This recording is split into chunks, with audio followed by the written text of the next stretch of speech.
আর এই তোলাবাজি বন্ধে রাজ্য বিজেপির তরফে কড়া পদক্ষেপ নেওয়া হয়। 22 জনকে সাসপেন্ড করা হয়, 250 জনকে শোকজ করা হয়, কিন্তু তারপরেও তোলাবাজির অভিযোগ থামছে না। সরসনার পর এবার কাটোয়ার ঘটনা আপনাদের সামনে তুলে ধরবো, যেখানে বিএলআর অফিসে ল ক্লার্কের কাজ করতে হলে 5 লক্ষ টাকা তোলা দিতে হবে।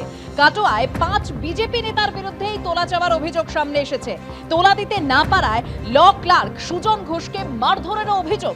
সাজানো ঘটনা, অভিযোগ উড়িয়ে পাল্টা দাবি বিজেপির কাটোয়া শহর সভাপতি সুমন দেবনাথের।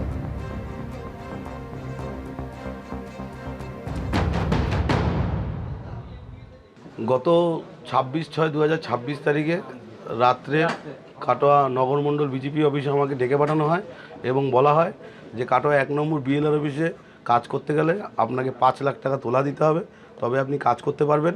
আমি সেই তোলা দিতে অস্বীকার করি। পরবর্তীকালে বিভিন্ন চাপে আমি 20,000 টাকা দিই এবং বাদবাকি টাকা দিইনি বলে আমার উপর গতকাল রাতে এই বিশ্বজিৎ অধিকারী, অতনু সাহা এবং ধীরাজ দাসের নেতৃত্বে আমার উপর আক্রমণ করে এবং আমাকে চত্থাপড় মারে। ওরা লাঠি বিভিন্ন ধরনের অস্ত্র নিয়ে আমার উপর চড়া হয় এবং তার মধ্যে বন্দুকও ওদের কোমরে গোজা ছিল, দিয়ে তারপর আমাকে প্রহার করে, চত্থাপড় মারে, ধাক্কাধাক্কি হয়।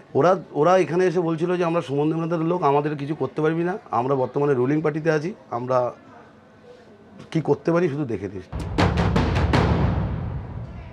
এটা সাজানো ঘটনা। প্রথম কথা হচ্ছে যে কেউ থানায় গিয়ে যা কিছু বলতে পারে, সর্বপ্রথম হচ্ছে প্রমাণটা দেখাতে হবে। ওনাকে আমি প্রথমত চিনি না, ওনার সঙ্গে আমি কোনো দিন না ফোনে না কোনো জায়গায় কোনো সোশ্যাল মিডিয়াতে হোক ওনার সঙ্গে সামনাসামনি দেখা হোক। কাটোয়ার বুকে কত সিসিটিভি ক্যামেরা আছে, হেন কোনো জায়গায় একটা সিসিটিভির প্রমাণ যদি উনি দেখাতে পারেন কাটোয়ার থানা থেকে কোনো অফিসারও, আমি সেই সকল অফিসারদেরও চ্যালেঞ্জ করছি যে ওনার সাথে আমার ফেস টু ফেস দেখা হয়েছে বা ওনার বাড়িতে গেছি বা কোনো জায়গায় মিটিং হচ্ছে, কোনো যদি টাইমের এরকম দেখাতে পারে আমি অন স্পট রেজিগনেশন দিয়ে দেবো।